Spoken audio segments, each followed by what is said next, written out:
नमस्कार दोस्तों। मेरे YouTube चैनल हिंदी साहित्य संसार भाई गौरव सिंह में आप सभी लोगों का हार्दिक स्वागत एवं अभिनंदन है। दोस्तों, आज प्राचीन इतिहास से 50 महत्वपूर्ण प्रश्नों को हम सभी लोग हल करने का प्रयास करेंगे, जो कि यूपी पीसीएस 2023 के प्रारंभिक परीक्षा के दृष्टिकोण से बनाया गया है। दोस्तों, आप सभी लोग इन सभी प्रश्नों को अपने कॉपी में नोट भी करिए। आइए दोस्तों, पहला प्रश्न देखते हैं। पहला प्रश्न दोस्तों हमारा है, ओदंतपुरी विश्वविद्यालय की स्थापना किस पाल शासक द्वारा की गई थी? तो गोपाल के द्वारा। कुषाणों की भारत में द्वितीय राजधानी कौन सी थी? तो मथुरा थी। गीत गोविंद के लेखक जयदेव किसके दरबार में रहते थे? लक्ष्मण सेन के दरबार में जयदेव जी रहते थे। गुप्तकालीन सर्वाधिक अभिलेख किस किस शासक के समय प्राप्त हुए हैं? तो कुमार गुप्त के समय में सर्वाधिक अभिलेख मिला था गुप्त काल में। एलोरा के प्रसिद्ध कैलाश मंदिर का निर्माण किसने करवाया? कृष्ण प्रथम ने करवाया। अशोक के शिलालेखों में से किसमें पशु बलि की निंदा की गई थी? तो पहले शिलालेख में ही अशोक जी ने पशु बलि की निंदा किया था। सभी प्रश्न बहुत ही महत्वपूर्ण, अपने डायरी में या अपने कॉपी में जरूर नोट करिए आप सभी लोग। सिंधु घाटी सभ्यता का भारत में सबसे बड़ा स्थल कौन सा है? राखी गढ़ी सबसे बड़ा स्थल है भारत में।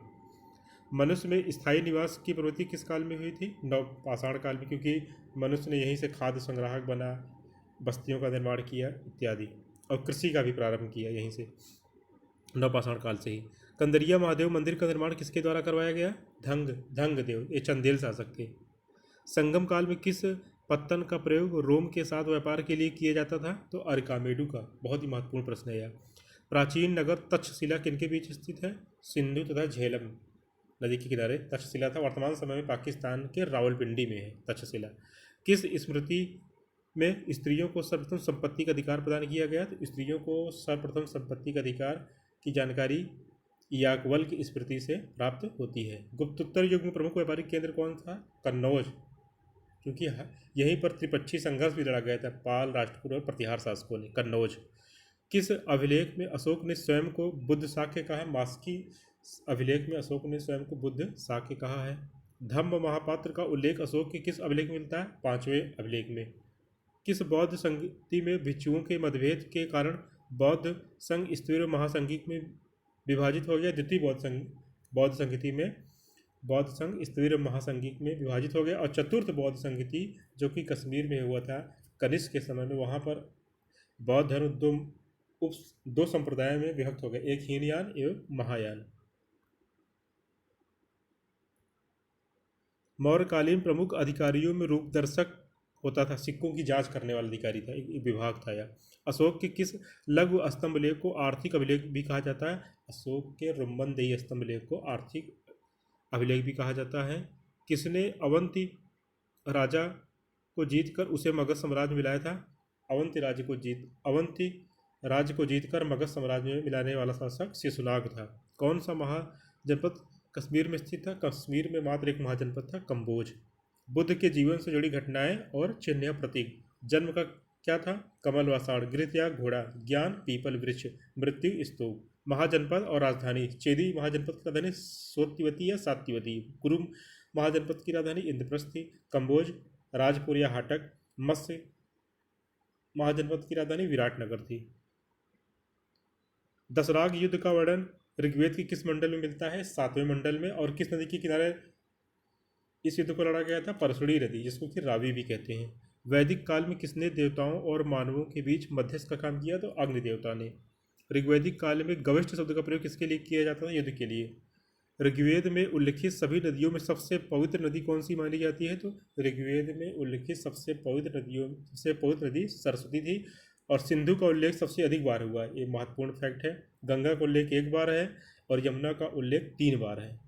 सिंधु का सबसे ज़्यादा उल्लेख है ऋग्वेद में, गंगा का 1 बार और यमुना का उल्लेख 3 बार है, और सरस्वती सबसे पवित्र नदी है। दर्शन या प्रवर्तक। सांख्य दर्शन कपिल मुनि, वैशेषिक महर्षि कणाद, उत्तर मीमांसा बादरायण, पूर्व मीमांसा जैमिनी। ऋग्वैदिक काल में लोहित अयस्क किस धातु को कहा जाता था? लोहित अयस्क तांबा को कहा जाता था। सैंधव सभ्यता के प्रमुख स्थल और नदी। आलमगीरपुर किस नदी के किनारे पर है? हिंडन। कालीबंगा, घग्गर, कोडदीजी, सिंधु, धौलावीरा, लूनी। सिंधु सभ्यता का सबसे पूर्वी पूरा स्थल आलमगीरपुर किस नदी के किनारे पर स्थित था? तो हिंडन नदी पर था। सिंधु सभ्यता में लार जवर्द मणि का आयात कहाँ से किया जाता था? तो अफगानिस्तान से। सिंधु सभ्यता से निर्यात की जाने वाली प्रमुख वस्तुएं सूती वस्त्र था, इमारती लकड़ी, हाथी दांत और पशु पक्षी, ये सब सिंधु सभ्यता से एक्सपोर्ट किया जाता था, निर्यात किया जाता था। सूती वस्त्र, इमारती लकड़ी, हाथी दांत और पशु पक्षी। आर्यों की प्रशासनिक इकाई को आरोही क्रम में सजाइए। सबसे कुल थे ग्राम, विश्व, जन और राष्ट्र।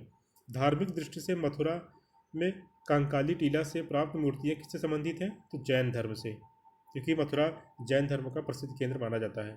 किस अभिलेख में कुमारगुप्त को सर्वकालीन सूर्य की भांति बताया गया? तुमैन अभिलेख में। हिंदू काव्य दायभाग के जन्मदाता जीमूत वाहन। तो जैसे दायभाग के लेखक कौन है? जीमूत वाहन। एक फैक्ट हमारा ये हो गया। तो किस राजवंश का संरक्षण प्राप्त था? तो इनको पाल राजवंश का संरक्षण प्राप्त था।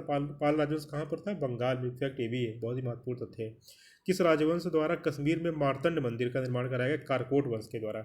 किन गुप्त शासकों द्वारा अश्वमेध यज्ञ कराया गया? कुमारगुप्त और समुद्रगुप्त के द्वारा। किस ग्रंथ में सिंचाई के लिए राहट के प्रयोग का प्रथम उल्लेख मिलता है? गाथा सप्तशती। और इसके लेखक कौन है? हाल है।